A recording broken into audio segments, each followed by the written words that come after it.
சிறப்பு கவனம் தேவைப்படுகின்ற பிள்ளைகளுக்கான, ஏன்னா அவர்களுக்கான அந்த அறிவு என்பது பிறக்கும்போதே இருக்கும். ஆனால் அவர்களுக்காக ஒரு சில குறைபாடுகள் இருக்கும் பொழுது அந்த பிள்ளைகளுக்கான ஏதாவது ஒரு விதத்தில் அந்த உணர்வுகளை தூண்டுகின்ற விதமாக செஞ்சால் கண்டிப்பாக அவங்களுடைய பிரெயின் கொஞ்சம் ஆக்டிவாக ஆகும் அப்படின்னு பல ஆய்வாளர்களுடைய அந்த கருத்து. ஸோ அதனுடைய எண்ணமாகத்தான் தமிழ்நாட்டு முதலமைச்சர் அடிக்கடி பேசுவதே பார்த்திங்கன்னா மாற்றுத்திறனாளிகள் மாணவர்கள் சார்ந்து பேசுவார்கள் எங்களிடம். அடுத்த கட்டமாக இந்த இன்க்ளூசிவ் அப்படின்னு சொல்லும்போது இப்போ நீங்கள் பார்த்துருவீங்க எல்லா ஸ்கூல்லையும் பார்த்தீங்கன்னா ஒரு ரேம்ப் மாதிரி இருக்கும். ஏன்னா அது எல்லாம் சார்ந்திருக்கின்ற பிள்ளைகளுக்கும் பயன்பட வேண்டும் என்று நம்ம சொல்கிறோம். ஆனால் அதே ஸ்கூலில் பார்த்திங்கன்னா தனியாக ஒரு இடத்துல சிறப்பு கவனம் தேவைப்படுகின்ற பிள்ளைகளுக்குன்னு தனியாக ஒரு இடம் ஒதுக்கீடு செய்யப்பட்டு அங்கே அந்த பிள்ளைகளுக்கு ஃபிசியோதெரப்பியிலேருந்து அந்த குழந்தைங்களுக்கு எப்படிலாம் பாடம் நடத்த முடியுமோ அதை நம்ம செஞ்சிட்ருக்கோம்.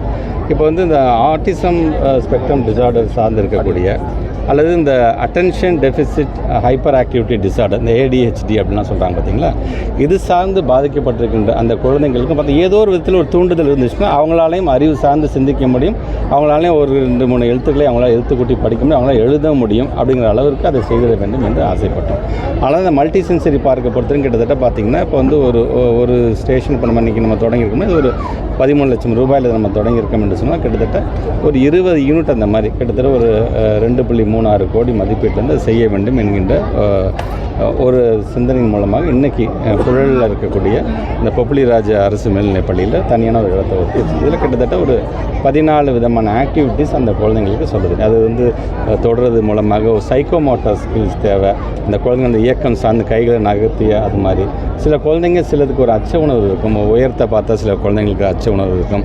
அல்லது ஏதாச்சும் ஒரு துணிமணிகள் மேலே பட்டால் கூட அவங்களுக்கு அது ஒரு கோபத்தை ஏற்படும். ஸோ இதெல்லாம் போக்கிட வேண்டும் என்கிறதுக்காக இங்கே இருக்கக்கூடிய ஒவ்வொரு ஆக்டிவிட்டீஸும் பார்த்திங்கன்னா ஏதோ ஒரு விதத்தில் அவருடைய உணர்வுகளை தூண்டுகின்ற விதமாக அதை செய்யும் என்று நாங்கள் நம்புகின்றோம். ஆக அது இன்றைக்கு முதல் கட்டமாக இந்த பள்ளிக்கூடத்தில் நாங்கள் தொடங்கி வைத்திருக்கின்றோம். அதில் நம்முடைய சட்டமன்ற உறுப்பினர் மாதவ சுதர்சனம் மக்கள் பிரதிநிதிகள்லாம் இந்த நிகழ்வு இன்றைக்கி கலந்துருக்காங்க. கிட்டத்தட்ட இதன் மூலமாக இந்த புழல் ஒன்றியத்தம் சார்ந்திருக்கின்ற ஒரு ஃபஸ்ட் கட்டமாக 1ஆம் வகுப்புலேருந்து 12ஆம் வகுப்பு வரைக்கும் இது போன்று இருக்கின்ற பிள்ளைகளுக்கு கிட்டத்தட்ட ஒரு இனிஷியலாக ஒரு 410 குழந்தைகள் பயன்பெறுவார்கள் என்று நாங்கள் நம்புகின்றோம். ஒட்டுமொத்தமாக தமிழ்நாடு முழுவதும் இதை கொண்டு செல்லும் பொழுது கிட்டத்தட்ட மோர் தென் 10,481 ஸ்டூடெண்ட்ஸ் பயன்பெறுகின்ற அளவிற்கு இதை நாங்கள் வடிவமைச்சிருக்கோம். அது நல்ல ரிசல்ட்டை கொடுக்கும். அது ஸ்டார்ட் வித் இப்போ ஆரம்பிச்சிருக்கோம் நம்ம. இது நல்ல ஒரு ரிசல்ட்டை கொடுக்கும். இந்த ரிசல்ட் வரும்பொழுது அடுத்த கட்டமாக அந்த குழந்தைங்களை மேம்படுத்தணும்னா என்னென்னலாம் கொண்டு வர முடியுமோ அதை கண்டிப்பாக நாங்கள் செய்வோம் என்பதை நான் தெரிவிச்சுக்கிறேன்.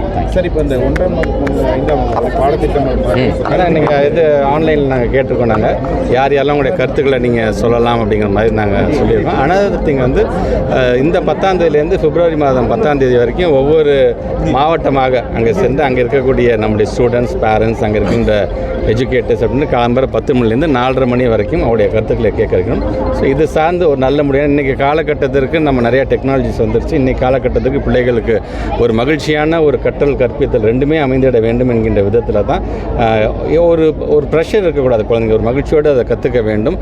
எது தேவையோ அதை முதலுக்கு அது ஃபஸ்ட் ப்ரிஃபரன்ஸ் கொடுத்து அதை கற்றுக்கொள்ள வேண்டும் என்கிற விதத்தில் பலவிதமான மாற்றங்களை செய்ய வேண்டும் என்று நாங்கள் ஆசைப்படுகிறோம். அதனால தான் வெரி ஃபஸ்ட்டாக இந்தியாவிலே ஒரு மாநிலம் ஸ்டேட் எஜுகேஷன் பாலிசி நமக்கு ஸ்டேட்டுக்கான ஒரு பாலிசியை நாங்கள் உருவாக்கியிருக்கோம். ஸோ அது எங்களை பொறுத்த வரைக்கும் it is not a political document, it is a working document அப்படின்னு நான் சொல்லுவேன். படிக்கக்கூடிய அனைத்து பிள்ளைகளுக்கும் ஏதோ ஒரு விதத்தில் அவங்கள பிளேஸ்மெண்ட் பண்ணக்கூடிய விதத்தில் தான் அந்த டாக்குமெண்ட்டே நாங்கள் இப்போ என்ன சேஞ்சஸ் நடந்திருக்கு? ஏதாவது இல்லை, இப்போ தான் நாங்கள் உட்காந்துருக்கோம். நாங்கள் 2 மீட்டிங் நாங்கள் உட்காந்துருக்கோம். நான் பீங் சேர்பர்சன் நான் சேர் பண்ணிட்டேன். இப்போ அடுத்தது அந்த கமிட்டி மெம்பர்ஸ் அது சார்ந்து இப்போ டிஸ்கஸ் பண்ணிருக்காங்க. ஒரு 2 டிஸ்கஷன்ஸ் போயிடுச்சு. இப்போ பப்ளிக் கிட்ட நாங்கள் வரோம். நீங்கள் உங்களோட கருத்து இருந்தால் நீங்கள் சொல்லுங்கள், அதை நாங்கள் ஏற்றுக் கொடுக்கணும் என்று சொல்கிறோம்.